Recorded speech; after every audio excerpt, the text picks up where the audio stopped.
What is going on, everyone? Commodore last here, bringing to us my live reaction to Jujutsu Kaisen manga chapter 207. Now, the chapter is out. We're back from break. We are here to sit down and read the latest installment of Akutama Gege's masterpiece. And it feels good, man. Look, we're closing out the year, hopefully in style, and I didn't want this year to end without another chapter of the greatness that is the Culling game saga arc, whatever you want to call it. But right now, this 2v1 between Tsukumo, Choso versus Kenjaku. Look, the Sunyata barrier in all its glory that we got from Tengen, right? Logic has now been defied by the cheat code known as Tsukumo, okay? Virtual mass, the Bombaye, shout out to Antonio Inoki, Muhammad Ali. I know it's more so for that than anything else, but I know I do tie it up with Shinsuke Nakamura. If you guys are New Japan fans or wrestling fans, you would know why I was making those comparisons. But now, you know, when the hype kind of like dies down a bit and you can think a little bit better, you know it's Antonio Inoki. And of course, shout out to the GOATs. I know he passed away a couple months back. But man, if anyone is going to utilize something Inoki related, or Inokiism, I should say, it's going to be Tsukumo. But man, I was worried that she was about to be beating within an inch of her life, which she kind of was for a moment from Kenjaku. And then Kenjaku was coming in there, and Tsukumo, you know, with a busted arm, just says, nah, fighting spirit. And then end of that chapter, the supernova. I don't know what awaits me. The championship belt's right here. I'm just saying right now, the championship belt's right here. It's not hiding away. It's right there. If Choso gets a masterclass pinfall, even if it is, or just a ring out, I'll take a count out victory if he needs to, and Kenjaku books it, the Mount Rushmore of Anakis is going to have a new name, and that individual's Choso. So let's get into the chapter. Let's get into it. I did want to talk about, in a separate video I mentioned before in the comments and stuff regarding, you know, talking about Tsukumo's curse technique and the whole thing, how it works. But time and stuff hasn't been my good friend in recent memory. So what I am going to try and do, hopefully, is try to get some other stuff in the meantime and hopefully work on that, you know, towards the end of the year with the holidays and stuff coming up. But if that comes, it comes. If it doesn't, you know, life arc is what it is. But we got a chapter to read. Let's get into it. All right. Zoom in a little bit there because my eyesight's so early in the morning to read. But, all right. It doesn't matter as long as he dies for the sake of my mother's curse, which makes up half of me and my brothers, and also for Yuji's future. Yeah, go brother. Like, we'll explain in due time, the proper, all that and everything. But listen, man, that's his Anaki. And before I even read the stuff with Yuki here, because I do also want to say shout out to the fit in the last chapter, in the little flashback with Tengen, because, look, I'm not even kidding. We need a woman like that in my life. Choso suddenly appears in Tsukumo's moments of need. His plan is, okay, so now we're getting to see what the idea behind the sneak attack, I assume, is, or more into the conversation. Fine. But at least listen to our plan first. Choso just like, oh, Nani? Okay. Hey, man, I really do love this woman, man. I see. And you see Tengen still there and everything. You're going to dismantle his domain. That's why we'll need your help for the later stage. But wait, it's still better for me to go out alone first. And then both Tengen and Yuki are kind of like, huh? So Star and Oil 3, so continuation of this. Domains are strong, but expanding one will burn out the user's curse technique. And I'm pretty sure from what I'm seeing there, if it's Gojo, because that has to be him and Jogo and stuff from a previous fight. That and Hanami. I'm assuming that's what it is from that panel. It's been such a long time. I really miss Gojo, man. I need that man to come back next year, honestly. So the trade-off is it's hard to use curse techniques for a bit. I imagine you and Tengen want to target the gap, which is fair enough, because once you use domain expansion, what's been told, your curse energy kind of is like depleted basically until I think it's a day or so. The only person capable of doing more than one domain expansion and then being fine with their curse techniques, I believe, is just Gojo alone. But I'm not too sure if we... No, I'm pretty sure it's because of domain expansions. I don't know if he could do more with the curse and stuff, then that's on him. But if he's expecting an ambush from me, won't Kamo Noritoshi just not expand his domain? And you see the reaction there after, oh, we need Kamo Noritoshi to defeat me once. So he'll believe that it's a one-on-one fight between me and Tsukumo now. Okay, so that was the game plan. And right back in, you just see Yuki, even though Down on, I don't want to say both on both knees. It looks like it's one knee right now. The other one's just trying to hover and not hit the ground. But you see there on one side, Kenjaku with a slight little turn on the back, and you see Choso right there with the supernova. Oh my god, look at that face though from Yuki. Oh my god, you see the eye switch up right there for Kenjaku. And he activates his gravity. It looks like, yeah, so heavy.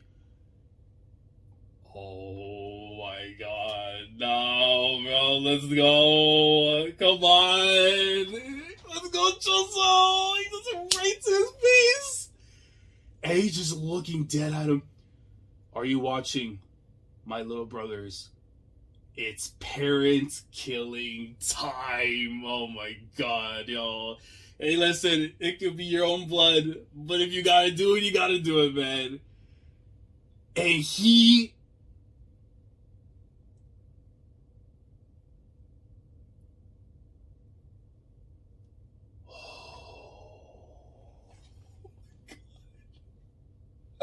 Yo, this thing is different, bro. Kenjaku's something else, man. Yo, you see this shot? Bang! Hits like right off the dome. The blood spewing out. And I like out here the art. I don't know if it's meant to be like that and stuff, where Kenjaku on the bottom part, where you see like his head's going like this, and it's like scribbles in a way, but it kind of to define the fact that the impact of the hit from close range was that crazy. But then you look over on the next panel side on the top with Choso and Yuki, and they're like, huh, Danny? And they see right before them is the freaking braid just opened up from the top of the head. Don't sweat it. Nah, bro. The what Kenjaku has done to my boy Geto, man. The freaking appearance. Like, come on, dude. The next spin boxing trick that made his skull cap spin and mitigate piercing blood. Things are getting interesting. Fallen warrior. Oh, okay, wait, hold on. So, Ochimusha, Fallen Warrior, is often depicted with an arrow through a ball top head. Oh, okay. But that's, so I guess that's what they're referring to. It's almost like Frankenstein, to be fair. To be fair, it's almost like that. But yeah, you see this... Well, yeah, I'm trying to remember, because there was something that was stated that the reason Kenjaku was never able to heal, like, the scars and stuff from all the bodies he would switch over from, I think had to do because of a binding vow. That is still something we need to know more about, because we don't know what the consequences are of breaking a binding vow. And that's something that I think Sukuna and Kenjaku have stated are something they're not going to try and attempt, because they don't know the circumstances behind it. But even then, that's very interesting. So the next spinning box trick. Okay. And I was not prepared for that. So I'm going to have to bring out the title, because if we're using wrestling moves, it is only fair that we bring out the title. Yuki Tsukumo. Granted, I said Enochiism is in her dictionary, but I have to put some respect on the Heartbreak Kid Shawn Michaels, because she tunes up the band and hits the meanest shoot sweet chin music right at his dome.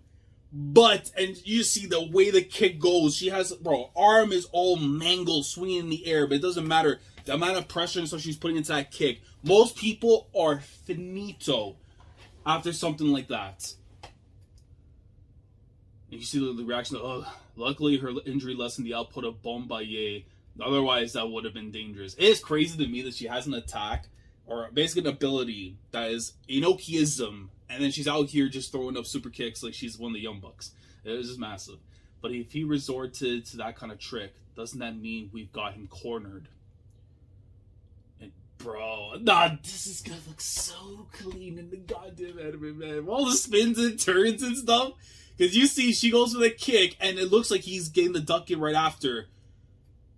Yeah, no, and then this man tries to go for the Macho Man Randy Savage elbow from Choso, and again, bro is just ducking. You know what's crazy? Because I had just finished Wednesday on Netflix, right? And I'm every time I see the Jenny Ortega when she does like the dance and stuff after with Tyler, for whatever reason, this move right here from Kenjaku is just reminding me of that stuff, and I can tell Curse Energy has already filled the room to the brim. And, listen, man, white eyes.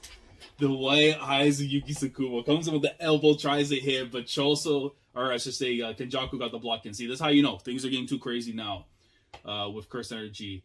And Choso comes in, tries to go, I don't know if he's going for like a choke slam or open palm strike, but he hits Kenjaku, and then you see there's Tsukumo in the back trying to go for another attack. I gotta recover Bombay-Ye's output. Tsukumo, heal up. You've been a big help. Oni-chan. Hey, hold on. Listen, I know the shippings with these two, but to a potential partner, you cannot be saying that name. You cannot be saying that name. And then you see the look after for Kenjaku, but of course you see the one there from Tsukumo. She's like basically like healing up, but also trying to activate an attack. And you see after the Garuda coming on in, and he dodges over. Okay, so he backflips out. Bro, she used that thing as a whip. Relax. He got out in the brief moment. Bombay was weakened because I was operating reverse curse technique. Yeah. And you see Garuda, and she's handling that thing like I think she's gonna whip it. She has to be about to whip it. And then, yo, look at his face. Look at her face. Bro, she just, the grounded zone. Listen. If you don't have Yuki Tsukumo in the top 3 curse users born alive right now, something's wrong. Something is very wrong. If this one, listen, any other person that is not one of the 4 greats is being eviscerated right here and now. She just comes in, grabs that thing, whacks it right on the ground, and Kenjaku, of course, making the jump out so he doesn't get hit completely. You see the devastation on the whole surface. Like, the fact that she's doing this in the Sonata barrier, which the confinements of it, you're not supposed to be doing these kind of things. Yet she is just mad.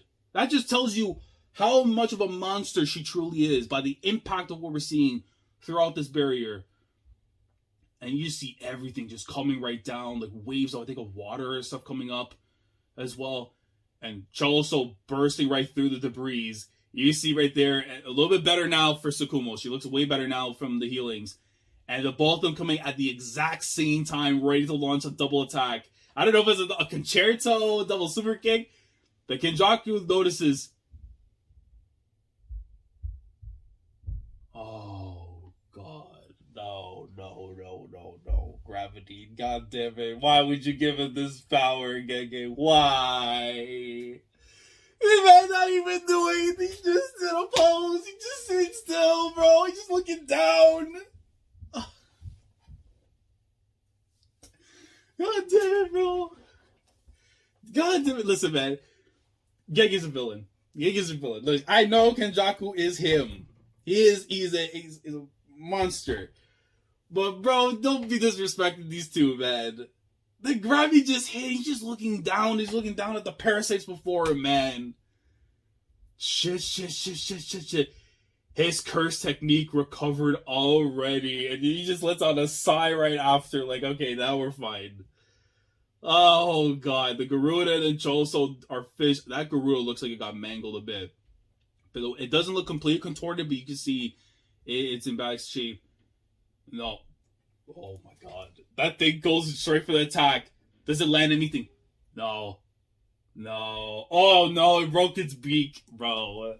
Oh, no. You gotta go wild. 6 seconds. The technique's effective range is a radius of 2 to 3 meters around the sorcerer for 6 seconds. Then he fills the cooldown interval. Oh, my. Bro, she grabs the Garuda like it's a steel chair, just whacks that thing right off his face. And wait, is that supernova right there on his hand? Oh no, he activated a curse.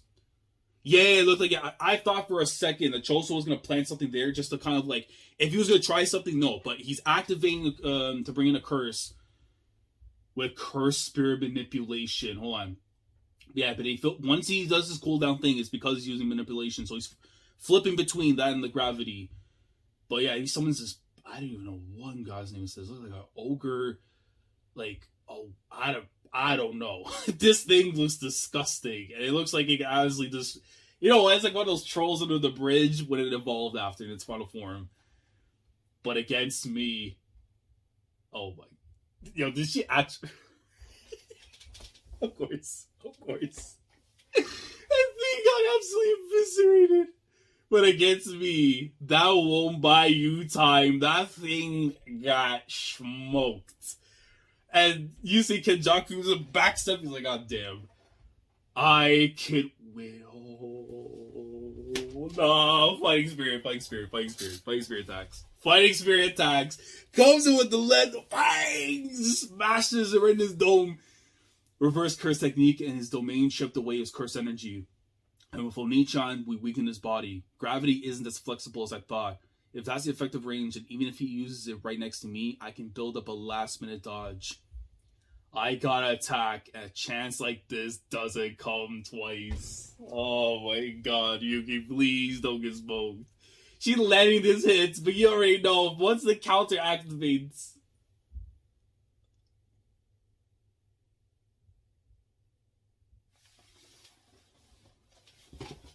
No, it's not fair. This is not fair. This is not fair, bro. Oh, don't do it, Gege.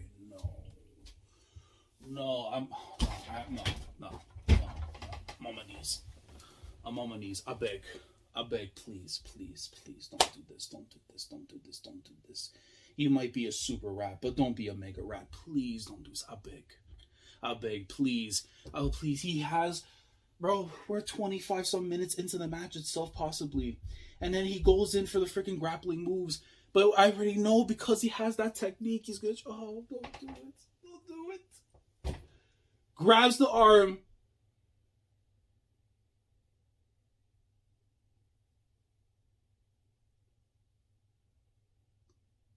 He summoned a mini Uzumaki.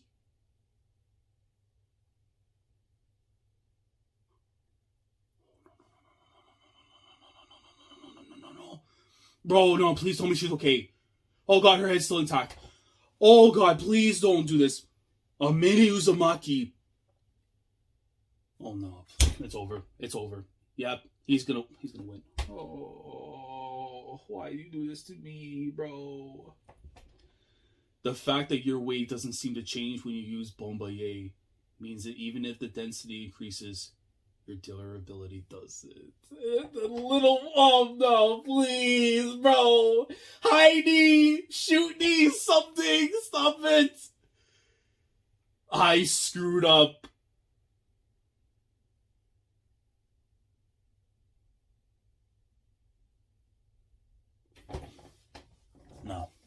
No. F this author.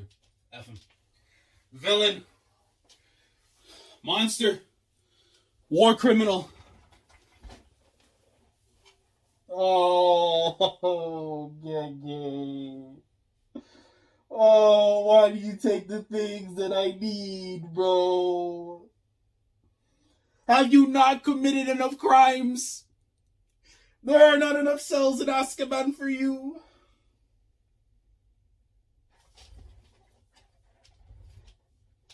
I asked for one baddie in her late 20s, possibly 30s or whatever, and you can't let me have this one.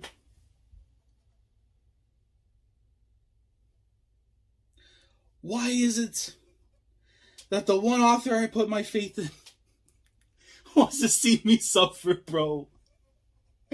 Oh my god, bro. If she gets smoked, man, I will be depressed. Bro, Christmas is soon. Oh my god. I hate this author so much, bro. From the bottom of my heart, I truly hate this author. Like,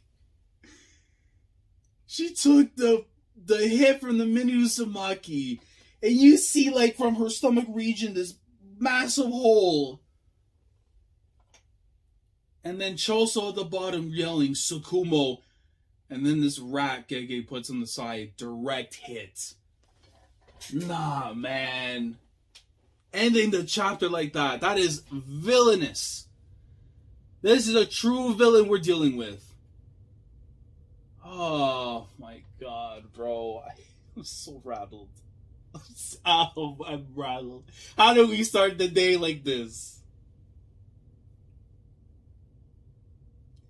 Look, man, I know Kenjaku is going to possibly be, if not the main, of the whole way antagonist, because we still have Sukuna, to deal with his whole thing if he decides he's going to pop out of Yuji and become the main villain after, right? Because I do feel there is something that's going to happen with that. But in terms of right now, the current antagonist, the villain of this whole story, I know Kenjaku is him. But there are lines that him must know that once you cross, you can't go back. And especially when it deals with baddies that are New Japan fans. You cannot be doing this, bro. Oh my god. But, bro, I can't lie. He's so cold, bro. Hit the gravity. Stood tall with the pose looking down because he's looking at the mice, bro. Oh my god.